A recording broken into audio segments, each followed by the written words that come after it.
Form follows function. What does that mean? Well, specifically, to play an effective pickleball shot, you should use a technique that is purpose-built for that shot. Makes sense, right? Much of technique revolves around how you hold the paddle.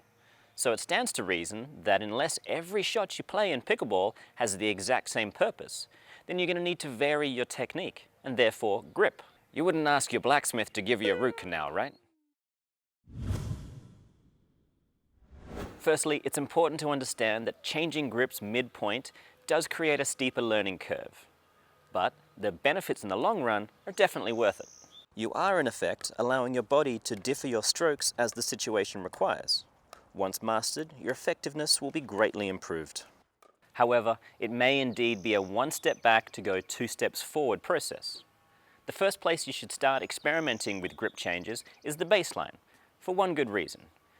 At the baseline, all the space you have gives you time enough to accomplish that grip change.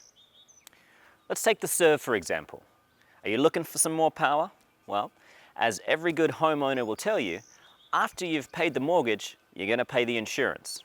A grip that provides you topspin is going to be a great way to give you insurance that ball will drop down into the court. Enter the Eastern Forehand grip. The Eastern Forehand grip places the palm of your hand squarely behind the paddle face, with the index knuckle essentially being through the center of the back of the paddle. How do you find it? Easy. Hold the paddle with your left hand, put your right hand over the top, if you're a right-handed player, and slide your hand down. Now let's talk about the Continental grip. The Continental grip is the jack of all trades, and it is perfectly suited for the art of dinking.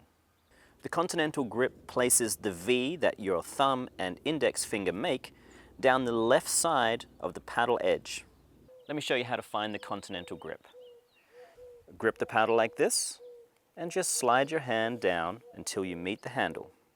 Players will use either the Continental, Eastern Forehand, or somewhere in the middle. If you have the ability to change your grip based on what you're trying to do with the ball, it's going to make you a much more versatile player. Now there's one more important point about the grips.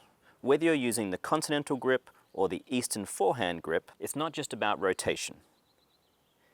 This is the strongest part of your hand, and if you don't have a good spread of your index finger and thumb, you won't be utilizing that to control the paddle well.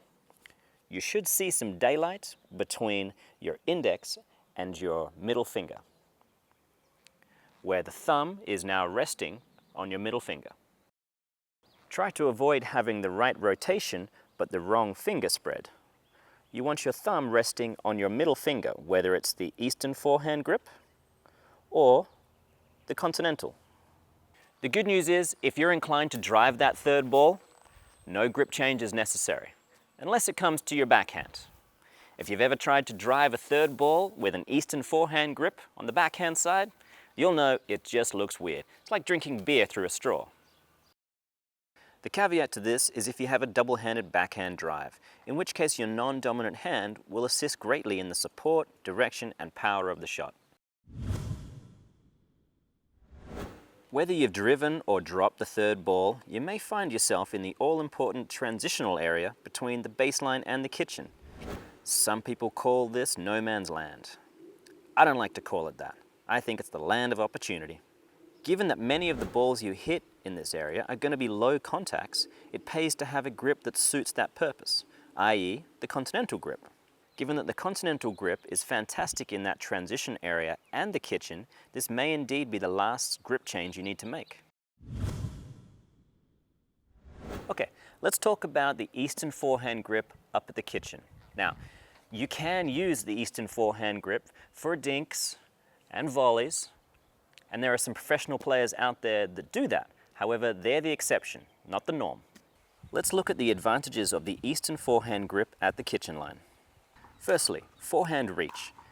The grip can provide a lot of added reach in the kitchen, allowing you to take balls out of the air earlier and therefore higher. The half volley, or short hop. This grip provides a naturally more closed face than the Continental grip, and as such will have an easier time making clean contact on a ball that has an upward trajectory. Consistency. If you can make use of this grip at the kitchen and you rarely hit backhands, then you could foreseeably use this one grip for every shot in the game. Topspin. Whether the ball has bounced or not, this grip can certainly impart more topspin on the ball, which is perfect for attacks or rolling volleys. On the other hand, the Continental grip has a number of great advantages up at the kitchen as well. Low volleys. Given the open face nature of this grip, it'll be easy to get the paddle under the ball that's falling and get it up over the net. Range of motion. The Continental grip allows the wrist to comfortably maneuver the paddle from a variety of positions, and is especially useful when playing a forehand from a wide position. Injury potential. If you use the Continental grip on the backhand side to either drive the ball or absorb powerful attacks, then the wrist is going to be in a strong position. Alternatively, if you're using the Eastern forehand grip to play those backhands, then you could be at risk of tennis elbow. Then your grip needs to be varied as well. I didn't quite nail that one. Okay. God, I'm so close. Game changer.